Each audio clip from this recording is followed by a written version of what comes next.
The piece we're seeing right here is called the Lukasa, or also known as a memory board, and it's from the Mubudye Society, spelled Mbudye, and they are the Luba peoples, and they are modern day, they can be found in the modern day Democratic Republic of the Congo. This one dates between the 19th and 20th century, and it's made out of wood, beads, and metal. And for the image set, you need to know both these images, which I think the both of them give. The one on the left gives a lot of detail as to what is on the Lukasa memory board, but the one on the right shows the relative size of the memory board. Okay, so background on the Luba peoples. The key to successful expansion of the Luba was the form of government that combined divine kingship and rule by council. As is often the case with empires built on dynastic rule, politics were closely associated with the history for the Luba. So the Mubudye Association was created in the 1700s as a council charged with preserving and interpreting both the political systems of the Luba states and its history. So Lukasa, or memory boards, are supposed to be what's called a mnemonic device, Mnemonic. And that mnemonic device enables the elite members of this community to recall information that varies from the genealogy, court ceremonies, cultural heroes, clan migrations, and the location of things within the royal compound or tribal territory.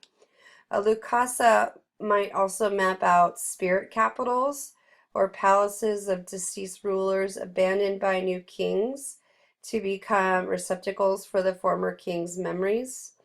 And because they are the keepers of knowledge, critical to sustaining the rituals and authority of kingship, members of the Mbudye Association play an important role in the balance of power.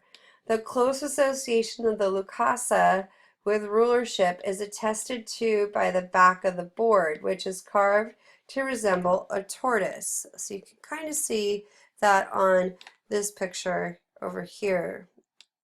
Not too detailed, but that's what it's supposed to be. And the tortoise is a Luba symbol of royalty. So Lukasa are handheld wooden objects that present a conceptual map of fundamental aspects of the Luba culture. They are at once illustrations of the Luba political system, historical chronicles of the Luba states, and territorial diagrams of local chiefdoms. Each board design is unique and represents the divine revelations of a spirit medium expressed in sculptural form. Many Lukasa utilize a system of denotation based on masses of shells and beads affixed to the wooden surfaces. Lukasa belong to regional chapters of the Luba Mubudye Association. So, Mubudye is a council that had both men and women that were in charge of sustaining and interpreting the political and historical principles of the Luba state. As authorities on the tenets of Luba society, the Mbudye provide a counterbalance to the power of the kings and chiefs, checking or reinforcing it as necessary. Members of the Mbudye proceed through a series of stages within the society as they master successive levels of arcane or old knowledge. Only those at the apex of the association can decipher and interpret the Lukasa's intricate designs and motifs. So memory boards are supposed to be used as an aid for oral history telling. Key elements in that include court ceremonies, migrations, heroes, kinships, genealogies, and lists of kings. They're made of wood planks. Some Lukasa are simply carved in relief, while others, like the one you see here, are first carved and then studded with beads and shells. Mbudye members call the twin projections sprouting along the border's outer edge the head and tail of the Lukasa. And that is a zoomorphic element that is meant to evoke a crocodile.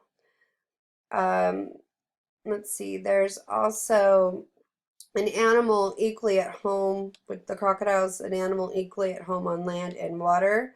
And the crocodile's dual nature is suggestive of the Luba political organization, whose existence relies on the interdependence of the Kikangulu, the head of the Mabudye, and the Kaloba, or the owner of the land or chief.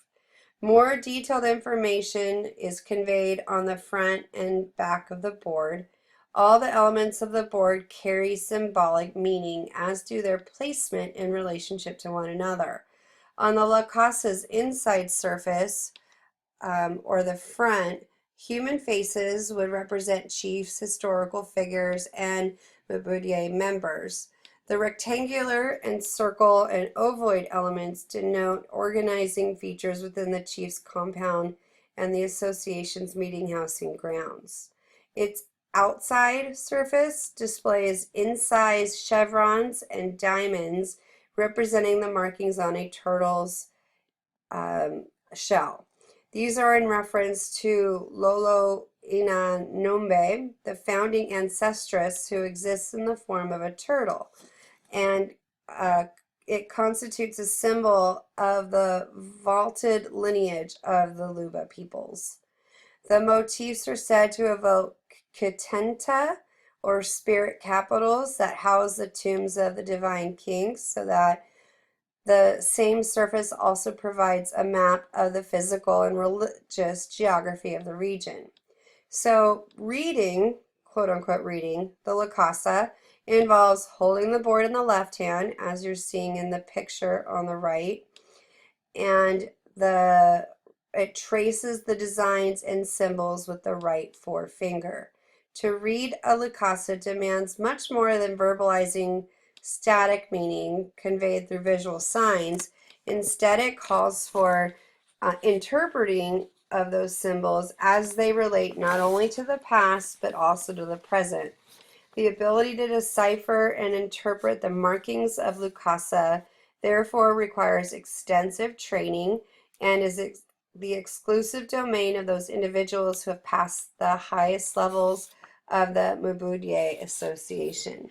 So this is part of an oral history board, and I just think it's awesome. This is one of my favorite pieces from the African pieces because of the fact that it's each one of those beads, each one of those shells is supposed to be something specific. And even though it's small, if you look at how many there are, that's a lot to remember, and then to go over each one and explain what the meaning is just something that I think is really cool. So I hope you like the Lukasa memory board as well.